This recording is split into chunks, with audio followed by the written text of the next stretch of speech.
கொண்டக்கடலை வெண்டைக்காய் போட்டு புளிக்குழம்பு எப்படி நம்ம வீட்டில் அரைச்ச பொடியை வச்சு செய்கிறதுன்னு செஞ்சு காட்ட போகிறேன்.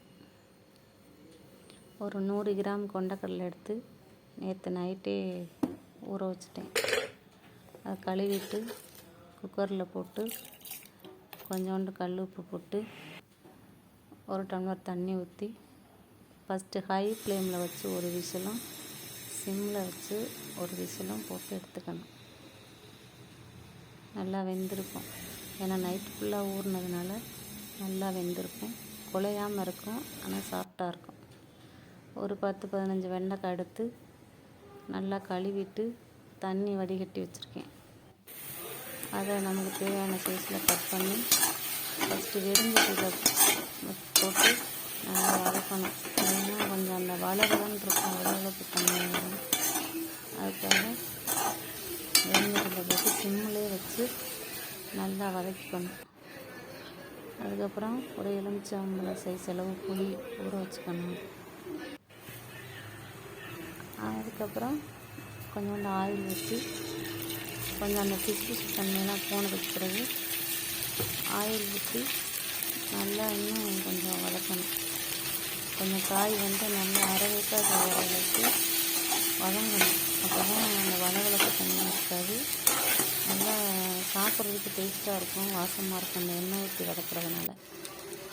அதனால் அதை வதக்கி எடுத்து வச்சுக்கோங்க.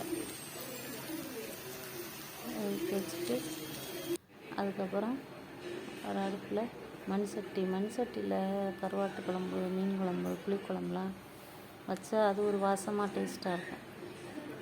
அதுக்காக மண் சட்டியில் வந்து ஆயில் ஊற்றி ஆயில் காய்ச்சதும் காய வச்சுட்டு இங்கிட்டு புளியை கரைச்சி வெண்டைக்காய் கொண்டக்கடலை எல்லாத்தையும் ஒன்றா போட்டு வச்சுருக்கேன். அதில் நம்ம வீட்டில் அரைச்ச மல்லிப்பொடி இருக்குல்ல, அது ஒரு 3 டேபிள் ஸ்பூன் போட்டு அதில் அந்த தண்ணியிலே ஊற வச்சுருவேன். கொஞ்ச நேரம் அந்த வதங்குற வரைக்கும் அது நல்லா தண்ணியில் ஊறி மிக்ஸ் ஆகிடும். ஒரு 3 ஸ்பூன் போட்டிருக்கேன். அதுக்கப்புறம் 1 ஸ்பூன் வந்து உப்பு போட்டிருக்கேன். உப்பு போட்டு அதை அப்படியே வச்சுட்டு இதில் வந்து வெந்தயமும் சோம்பும் போடணும். நமக்கு தாளிப்பு வந்து ரொம்ப முக்கியம். எந்த குழம்பு வச்சுக்கிறோமோ அது ஒவ்வொன்றுக்கும் ஒவ்வொரு தாளிப்பு வந்து மாறும். இதுக்கு வந்து வெந்தயமும் சோம்பும் போட்டோம்னா புளிக்குழம்பு வந்து நல்ல வாசமாக டேஸ்ட்டாக இருக்கும். அதில் வந்து ஒரு 10 பல்லு சின்ன வெங்காயம், 10 பல்லு வெள்ளைப்பூடு போட்டு கொஞ்சோண்டு கல்லுப்பு போட்டு கருவேப்பிலை போட்டு அது நல்லா வந்து வதக்கணும். ஆயில் எதுக்குமே வந்து அதிகமாக ஊற்றக்கூடாது. ஆயில் அதிகமாக ஊற்றுறது வந்து அந்த வளவலன்னு ஒரு மாதிரியாக தான் இருக்குமே தவிர டேஸ்ட் இருக்காது. அதனால் கம்மியாக ஊற்றி நல்லா சிம்மிலே வதக்கணும். நல்லா வதங்கினதுக்கு பிறகு அதுக்கப்புறம் தக்காளி போடணும். தக்காளியை போட்டு சிம்மிலே வச்சு அந்த தக்காளி வந்து நல்லா கரையணும்.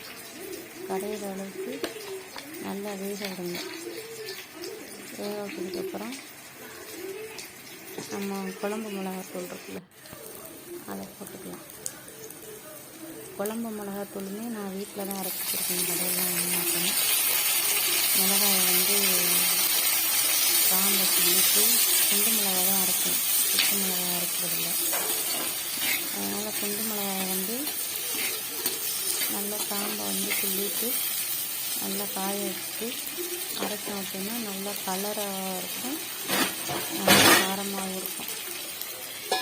அதுக்காக தான் இந்த வீட்டில் நம்ம அரைச்சி வச்சுக்கிறது நைஸாகவும் இருக்கும். கடையில் வாங்கின பொடி பார்த்தீங்கன்னா கொஞ்சம் நரன்னு இருக்கும். நம்ம வீட்டில் அரைக்கிறது வந்து நல்லா நைஸாக இருக்கும்.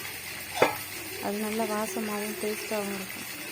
அதனால் எப்போவுமே முடிஞ்சளவு வீட்டில் அரைச்சி வச்சுக்கோங்க. ஒரு நாள் நல்ல வெயிலில் காய வச்சா போதும். காய வச்சு கொண்டு அரைச்சோம்னா இப்போல்லாம் அவங்களே அரைச்சி காய வச்சு கொடுத்துட்றாங்க. அது மாதிரி நம்ம அரைச்சி கொண்டாந்து வச்சுக்கலாம். முடிஞ்சளவு நீங்களே வீட்டிலே அரைச்சி வச்சுக்கோங்க. மல்லிப்பொடி, மிளகாய் பொடி, இடியாப்ப மாவு, கோதுமை மாவு, அந்த மாதிரி நம்மளால் முடிஞ்ச வரைக்கும் எல்லாமே அரைச்சி வச்சுக்கிட்டோம்னா நம்மளுக்கு உடம்புக்கும் நல்லது. அதனால் நீங்கள் வந்து அரைச்சி வச்சுக்கிறோங்க. அப்படி உங்களால் அரைக்க முடியல, வேலைக்கு போகிறவங்களா இருந்தால் வீட்டில் வேலை பார்க்குறவங்கள்ட்ட சொன்னால் கூட அரைச்சி கொடுப்பாங்க. அந்த மாதிரி அரைச்சி வச்சுக்கணும். அப்புறம் அந்த குழம்புக்கு நல்லா பாருங்கள், தக்காளி மசிஞ்சிருச்சு. மசிஞ்சதுக்கப்புறம் அந்த மிளகாப்பொடி, வீட்டில் அரைச்ச மிளகாப்பொடி, அது நல்லா சிவப்பாகவும் இருக்கும், வாசமாக டேஸ்ட்டாக இருக்கும். வயலில் தோட்டத்தில் விளையிற மிளகா தான். அதை போட்டு நல்லா அதில் மிக்ஸ் பண்ணணும். மிக்ஸ் பண்ணிவிட்டு அதுக்கப்புறம் நம்ம அந்த புளி, மல்லிப்பொடி, உப்பு, அதில் புளி எங்களுக்கு கருப்பு புளி ஓவராக புளிப்பாக இருக்கும். அதுக்காக ஒரு சின்ன 2 துண்டு வெல்லம் போட்டிருக்கேன். நீங்கள் அதில் 1 துண்டு வெல்லம் போடுங்க, 1 போட்டால் போதும். நான் புளிப்பு அதிகமாக இருக்குங்கிறதுக்காக 2 துண்டு போட்டிருக்கேன். கருப்பு புளி வேறு, அதுக்காக 2 துண்டு வெல்லம் போட்டிருக்கேன். அந்த மிக்ஸை எல்லாத்தையும் அப்படியே இதில் ஊற்றிடுங்க. ஊற்றிட்டு நல்லா கொதிக்க விடுங்க. கொதித்து எல்லா காயும் நல்லா வேகணும். நல்லா வெந்ததுக்கு பிறகு பார்த்தீங்கன்னா அப்படி இருக்கும். சாப்பாட்டில் ஊற்றி சாப்பிட்டீங்கன்னா அவ்வளோ டேஸ்ட்டாகவும் வாசமாகவும் சூப்பராகவும் இருக்கும். இதே மாதிரி ஒரு தடவை நீங்களும் செஞ்சு சாப்பிட்டு பாருங்கள், சூப்பராக இருக்கும்.